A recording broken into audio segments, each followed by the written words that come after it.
Is Tier 2 Valorant saved? That's the question, and we will, well, maybe we'll get an answer. Um, we get a update from Leo in terms of the head of esports. We're looking at challenges, so basically tier 2 of Valorant. It says we've a couple of days ahead of us, want to start sharing the next plans of the VCT, and basically kind of go on to talk about their vision. So they start off with Premier, you work your way up, you can kind of see where you are in the world, and then from that you go into Premier Promotion, you go into Challenges. From that you go into Challenges Ascension, and then Ascension into the VCTs depending on your region, and then obviously we have the lands, which is the top of the top. All makes a lot of sense. I think this is pretty cool that anyone from any kind of skill level can kind of see where they are in the world and work their way up. I think that that's kind of sick. I haven't played Premier. I don't actually know if this is like feasible, but on paper, I think this is a cool idea if they can make it work. Game Changers is here as well. I'm not entirely sure how it links in. Maybe it's its own standalone thing. I don't really know, so maybe we hear an update on that at one point. But either way, in terms of the overall path, I think this makes a lot of sense.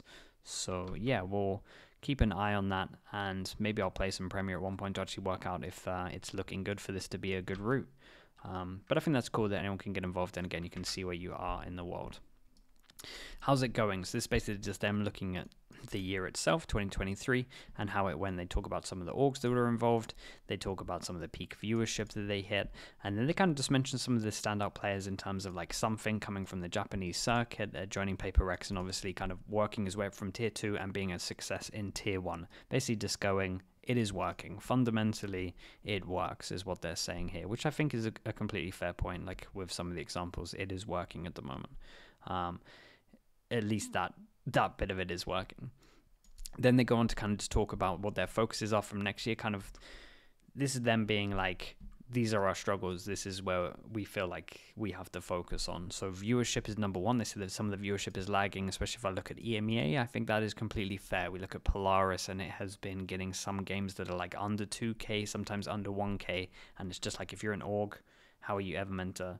Why would you pick up one of these teams, I guess, if it's kind of getting this many views? So I think Americas has been okay. I don't know about Pacific, but if I'm just looking strictly at EMEA, I would love to see the region lock go and then kind of just make a more stable thing that would actually mean that all of our viewers are in one place, and that we can kind of just have a ecosystem working with a lot of orgs. But yeah, we'll see. Again, this isn't like them just saying how it's gonna work or like what they're doing. It's more just saying that they know that the viewership is important and it's something that they want to work on. Similar with this one in terms of the calendar, they're kind of being like, yep, we know that your season ends at June if you don't make it into Ascension, and that's not good. They go on to mention that they said before that they believe that the long off season is good. It gives pros time to rest, time to experiment with new strategies and players, and fans the opportunity to miss the sport. But the current break is too long, which I think we can completely agree with, in terms of champs finishing at the end of August. And then it says, we expect to have a good amount of third-party tournaments during the off-season, but we understand that teams need a longer calendar to justify an entire operation. Basically just saying, yeah, if you're out by June, why on earth would you pick up a team? Kind of just saying that. In terms of the third-party tournaments, a lot have been announced. I did want to quickly just kind of mention this. I think we should be seeing it as a bit of a plus. We kind of see more third-party tournaments than the prior year, so I think that that's a good step in the right direction. I know that EMEA doesn't have many, especially for the tier 2, but I think in terms of, we have to remember that the tier 1 EMEA teams can obviously get invited to some of the other bigger tournaments. It's not like there's a region lock for that. The only kind of thing there is a region lock for is some of the smaller tournaments where it would just be like, let's say like French players only, those kind of tournaments. But those overall other tournaments that are in like Pacific and NA, a lot of the times they can invite the EMEA teams, so it should kind of equal out. You still will see some of your teams playing. But in terms of the tier 2 stuff, yeah, it doesn't look great. So that's them just kind of addressing that and being like, yeah, that needs to change. And then they kind of just go on to say that it is a stepping stone, right? As we see over here, it is a stepping stone. It's meant to be one of the steps to making it into Ascension, then making it into VCT. So kind of just saying that like, you can't expect to be making it at this point. Like it's one of the places to get to making it. It's like you're just about to make it kind of thing. So kind of just like this is what it is essentially. And yeah, it's not going to be easy, basically, is what we're saying. And we know that some of the teams may not stay around, kind of thing. So, yeah, not a place to stay. So I think that's fair as well. Very brutally honest with it. And then we kind of talk about this is the big one. Changes we are making. So this is where we really get into it. Instead of limiting challenger leagues to run from January to June, we will transition to running them year round. So that's great, including the back half of the year when the Tier 1 ecosystem is in the off season. So I think this is incredible. This is like the biggest thing, that we can have constant tournaments, which means that there's constant eyes on the game itself. We can see the players that are up and coming, and people actually have stuff to play for. I think that's great. We hope this will give challengers space during those months and significantly help the viewers. That's basically when the Tier 1 stuff is done. People will kind of just be like, oh, I want to watch some Valorant. The Tier 2 stuff is on. This change will require some trade-offs, like not broadcasting the entire early phase of the competition in the early stage.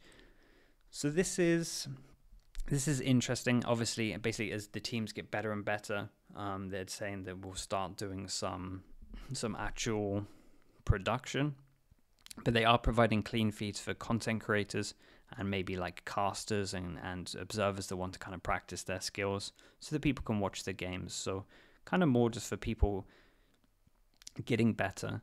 Like it's a place for the players as they're at their lower stage, the earlier games. It's just a time for casters to kind of practice some of their stuff and maybe turn to creators and make their own channel bigger, which I think can work. I'm worried for how deep it goes into the tournament, so I guess we'll kind of find out when that is. But overall, I think it makes a lot of sense. Then it says that this is the big one. We will move Challengers Ascension to September after Champions. So we kind of get a good bit of information here. Basically, we are going to have Split 1 within like end of January, mid-January. Then we're going to have Masters following that. Then another Split. Then another Masters. Then we have Last Chance Qualifier. Then we have Champs. And Champs are going to finish, I guess, end of August. So all of this for Tier 1, pretty much the same as it was this year, but just maybe a little bit more packed with the first split and the second split in terms of like Masters instead of lock-in. So this is interesting. It feels like it's a lot. I did another video that say that I was like a little bit worried about potential burnout for some of these players. It feels like it's a lot condensed into one. And yeah, this kind of confirms it. So yeah, we'll see. It feels like it could be a lot, just back to back to back to back. But it seems like that's what they want. And then the off season is like a good amount of time if you want to take it off. So yeah, take it off if you want to take it off. Again, I guess if you're the players. This is pretty cool though.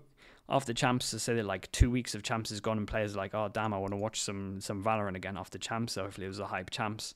And we have Ascension in September for them to watch afterwards. So hopefully that will increase the viewership. So I think this is a good idea. Challengers Ascension is pretty hype as well. Obviously, it's just like it's the absolute gauntlet getting there. So all these players are like super hype, and we get to see who's going to be in VCT. So I think this should help boost viewership. Then they go on to say that the second change is related to player mobility. Aiming to see more players moving between the layers of our sport, we've decided to allow teams in the international leagues to build an affiliate relationship with a challenger league team. So let me use an example for this one. So let's say it's just Liquid and Apex, right? So let's say that these are the teams that come to my mind, and it would basically be like a loan system. So basically you could switch between the players. So say that they get rid of like the sixth, I imagine it's getting rid of the sixth, and you can basically just switch you could switch Yampy for, let's say that the Enzo. Let's just say that Yampy and Enzo play a similar role. Let's just say that they're going to switch. So you could move Yampy down and he plays for Apex, and then Apex goes and plays for Liquid in the tournament for a little bit. Sorry to highlight you, Yampy. It's nothing personal, I promise. But yeah, that's basically just the example of how it's going to work. I don't know how salaries are going to work. Like, I really have no idea how salaries are going to work for this. But I guess it has to be appealing for the teams to do, or maybe they're forced to do it and they don't have to do a sixth anymore, and then everyone has to have their sixth in a affiliate team. Yeah, we'll see. I don't really know how this is going to work, to be honest with you. I think it's a cool idea. They didn't want to go the full hog with the academy teams, but instead maybe they can have 2 players, 1 or 2 players in another team. yeah, it's going to be interesting. Not entirely sure how that one's going to work, but we will keep an eye on it.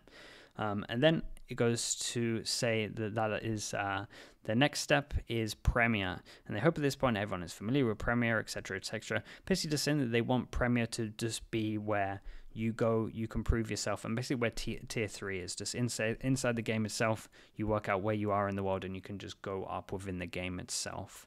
So I think that all makes a lot of sense. And then kind of at the end, they just go to say, like, we'll continue to evolve, we're listening, we're taking everything on board, and we're trying to improve, which I think is very fair. I would definitely go on to say, like, I've worked in a good amount of games, and this is by far the most vocal, the kind of the devs are, and the fact that we actually have Leo coming out and saying all this stuff. I know he gets a lot of slack, but we don't really get this in other games, so maybe we take it for granted a little bit. But yeah, they're definitely listening, and I feel like these are big steps. I still have a lot of questions, definitely about the tier 2 stuff in terms of how the affiliate system is going to work, and then also in terms of just like, if Challengers finishes in September, what are they playing for after September? Does the whole season start after September, and then it's just like a whole year thing? And then maybe the teams that didn't fully qualify in terms of Ascension to VCT, do they then meet the other Challenger teams somewhere else along the line? Like they get a bye to a next stage, and then the whole thing starts at the end of the year?